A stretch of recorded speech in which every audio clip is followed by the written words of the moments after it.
Ya, selamat siang. Perkenalkan, nama saya Poni.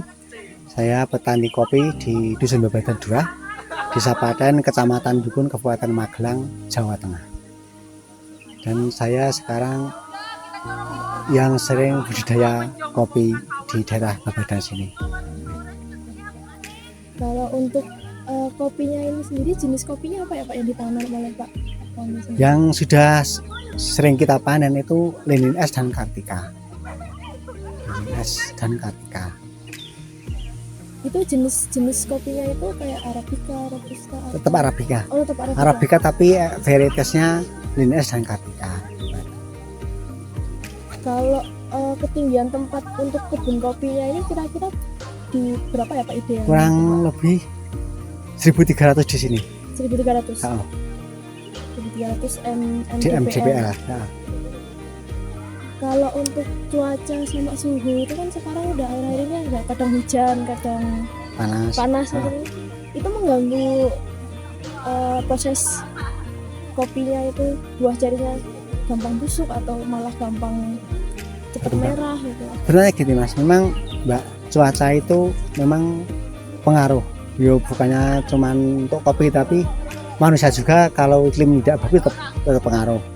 Misalnya pas apa ya Mbak? Pas musim bunga, tapi itu tidak ada panas, hujan terus menerus, itu bunganya berkurang. Tapi kalau pas bunga, musim bunga kan habis panen bunga, itu musimnya panas, itu bunganya banyak. Tapi pas gugur bunga, kok itu hujannya banyak, itu buah kopinya tetap jatuh rontok. Kurang. Berarti antara cuaca panas, cuaca hujan itu harus seimbang ya Pak? Betul. Mungkin ya hampir sama orang mungkin. Kalau jarak tanamnya sendiri Pak, tiap pohon-pohon kopi ini kira-kira berapa meter atau berapa senti ya Pak? Kalau menurut yang sudah profesional, katanya itu 3x3. Tapi kan ini saya namanya tidak 3x3. Ada yang 2 meter.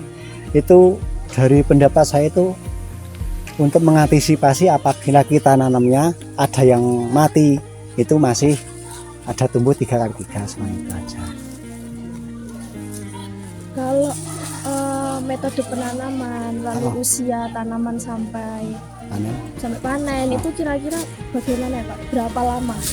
Itu dari penanaman, misalnya bibitnya sudah tua, sudah bibit ketinggian kurang lebih 60 cm bibitnya, itu biasanya 1 tahun mulai berbunga, 2 tahun sudah panen kopi 2 tahun. Tapi kalau masih baru setahun 2 tahun panen, untuk cita rasanya kopi belum maksimal. Untuk maksimalnya itu kira-kira di tahun berapa ya Pak? Yo minimal 4 tahun ke atas lah. 4 tahun. Nah, itu minimal maksimal dalam cita rasanya. Tapi buahnya yo enggak beda, hampir sama. Kalau metode penanaman sendiri itu berarti dari langsung tanaman udah 60 cm tadi ya Pak? Ditanamkan gitu ya? Sudah bibit. Udah bibit berarti. Kalau dari perawatannya sendiri Pak, mulai dari pupuk, terus semprotan hama dan lain-lain, itu kira-kira seperti apa ya Pak? Kalau perawatan itu misalnya ketinggian sudah setinggi badan kita, itu kan selera mau dibuat setinggi seberapa. Tapi kalau mau udah panen itu ya tetap setinggi badan kita. Itu kita pangkas, pemangkasan pertama. Lalu nanti mau dibikin versi apa? Siksak atau versi payung.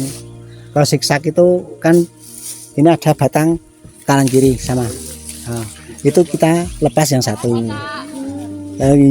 Lepas satu sini, yang satu sini, siksak. Tapi kalau payung, ini rencana saya akan saya bikin versi payung. Itu besok kalau sudah tinggi, yang di bawah ini akan saya kurangi.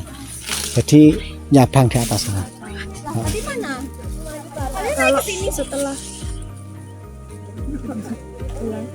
setelah panen, pemetikan, gitu-gitu. Nanti proses pengolahannya itu seperti apa ya Pak sampai dikeringkan sampai jadi bubuk atau itu nganu Mas, Mbak. Yang pertama itu kita rambang dulu. Iya. Rambang itu menyesuaikan yang bagus dan yang enggak. Tapi kalau yang enggak bagus kan mambang, tapi yang bagus itu mendam. Kalau sudah segitu nanti kita mau proses apa? Karena kopi Arabica itu prosesnya beberapa macam cara, dan itu pun kita beda proses, beda rasanya juga. Nah itu. Kalau Bapak biasanya itu setelah dipetik itu metode pengolahannya itu natural atau honey atau Sini ada beberapa proses macam cara. Yang pertama itu honey, ada dari petik seperti ini, itu kita rambang. Setelah kita rambang kita palper itu ngupas, atau itu misalnya mau kita bikin honey yang sudah kita palper tadi itu langsung kita jemur.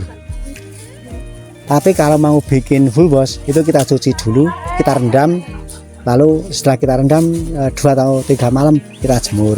Itu kalau full boss. Tapi kalau natural ya pulang langsung dari rambangan tadi langsung jemur. Tapi kalau mau bikin anaerob itu kita proses fermentasi dulu. Itu pakai grim kalau di sini. Itu kita kasih rongga udara atau apa itu buat keluar gas itu. Gas dari dalam bisa keluar, tapi yang keluar tidak bisa masuk. Nah itu. Tapi kalau mau bikin wine yang terlalu lama itu kita fermentasi kurang lebih 35 hari. Setelah itu kita buka, kita jemur main aja. Kalau untuk pemetikannya sendiri itu sudah pakai mesin atau masih manual? Kalau petik ini tetap pakai manual, Mbak. Itu yang tidak bisa dibantu sama mesin itu petik sama sortasi. Nanti sortasi setelah jadi green bean itu tidak bisa pakai mesin sekarang, tapi entah besok kalau ada yang bisa menemukan cara. Kalau di desa Dusun Babakan sendiri yang menjadi petani kopi itu ada berapa ya? Tapi banyak ya? Banyak. Di petani sini yang saya tampung ada 47 petani yang kirim kopi sana tempat banyak. Kalau hubungan terhadap para petani, lalu kemudian dampak sosial setelah adanya perkebunan kopi ini seperti apa Pak untuk para petani kopi di Dusun Babakan sendiri? Kalau untuk petani kopi itu memang Mbak, yo tambahan itu ekonomi lah, karena kopi itu tidak mengeluarkan biaya terlalu banyak, tapi buat apa ya, buat sampingan hasil lah, cuma itu. Kan kopi itu tidak memerlukan biaya yang terlalu banyak, cuman kita nanam, kita tinggal nunggu buahnya gitu aja. Misalnya ada hama atau misalnya ada apa, itu pun mudah, cara mengatasinya mudah. Kalau untuk harapannya sendiri Pak setelah menjadi petani kopi, apa harapan Bapak untuk kedepannya untuk kebun kopi ini? Harapan kami dengan adanya kopi di Dusun Babakan sebelah sini itu sering dikenal teman-teman dari luar daerah, karena dengan adanya kopi teman-teman kita di luar daerah sering ke sini menikmati kopi.